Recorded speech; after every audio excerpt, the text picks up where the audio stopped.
Hello bachcho, let's read this question. The question says, how many number of atoms are completely inside the HCP unit cell? And our given options are exactly 6, greater than 6, less than 6 and 12. तो यहाँ पे हमारा की concept क्या होगा? यहाँ पे हम बात कर रहे हैं HCP यूनिट सेल की, तो पहले हमें पता होना चाहिए HCP यूनिट सेल होता क्या है. HCP या फिर hexagonal closed packed unit cell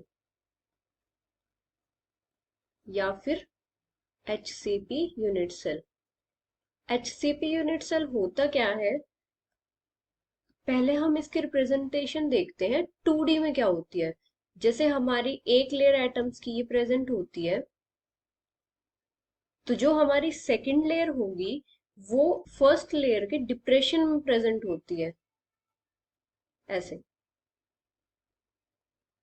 अभी जो हमारी थर्ड लेयर प्रेजेंट होगी वो हमारी सेकंड लेयर के डिप्रेशन में प्रेजेंट होती है.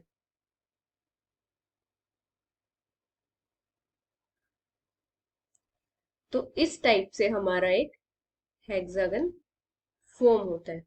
ये हमारी 2D रिप्रेजेंटेशन है हेक्सागोनल यूनिट सेल की. अभी अगर हम बात करें कि हेक्सागोनल यूनिट सेल की 3D में रिप्रेजेंटेशन क्या होती है या उसमें कितने एटम्स हमारे कंट्रीब्यूट करते हैं, तो हमारी 3D में रिप्रेजेंटेशन होती है कुछ इस टाइप से. जैसे हमारे एटम्स प्रेजेंट होते हैं इन कॉर्नर्स पे, हेक्सागन के कॉर्नर्स पे एक एटम हमारा सेंटर में प्रेजेंट होता है.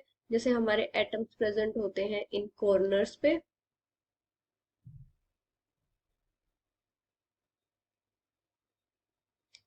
एक एटम हमारा सेंटर में प्रेजेंट होता है और तीन एटम जो हमारे डिप्रेशन वाले होते हैं वो हमारे यहाँ प्रेजेंट होते हैं बॉडी सेंटर में. और फिर हमारे 6 एटम्स प्रेजेंट होते हैं कॉर्नर्स पे.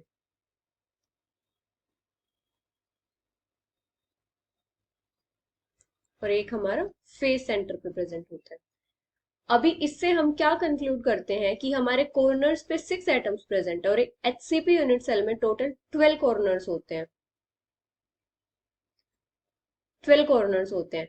लेकिन जो एक एटम हमारा कॉर्नर पे प्रेजेंट होता है वो कंप्लीटली कंट्रीब्यूट नहीं करता, वो हमारे 6 मोर यूनिट सेल्स में कंट्रीब्यूट करता है. जैसे एक ये एटम है, इसका 1/6 पार्ट इस एटम में होगा, ये ऐसे ही हमारे 6 यूनिट सेल्स में कंट्रीब्यूट करेगा. मतलब एक कॉर्नर एटम हमारे 6 यूनिट सेल्स में कंट्रीब्यूट करता है.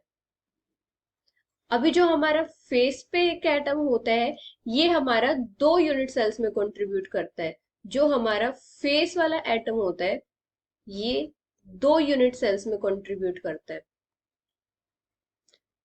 तो हमारे कॉर्नर वाले एटम्स और फेस वाले जो एटम्स होते हैं वो completely inside the unit cell नहीं होते हैं, क्योंकि ये दूसरे यूनिट सेल्स के साथ भी कंट्रीब्यूट कर रहे होते हैं. अब अगर हम बात करें जो बॉडी सेंटर में हमारे पास 3 एटम्स होते हैं ये completely inside the unit cell होते हैं. ये मतलब किसी और दूसरे यूनिट सेल में कंट्रीब्यूट नहीं कर रहे होते. तो जो हमारे completely inside the unit cell होते हैं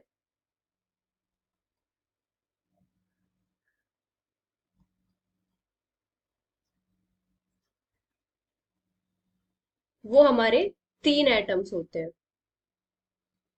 और हमें क्वेश्चन में पूछा गया है कि एटम्स हमें वो बताने हैं जो कंप्लीटली इम्बेडेड है, मतलब जो completely inside the unit cell है. मतलब हमारे पास 3 एटम्स जो हैं वो completely inside the unit cell है. So the final answer is less than 6, which is option C. Hope you understood well. Best of luck.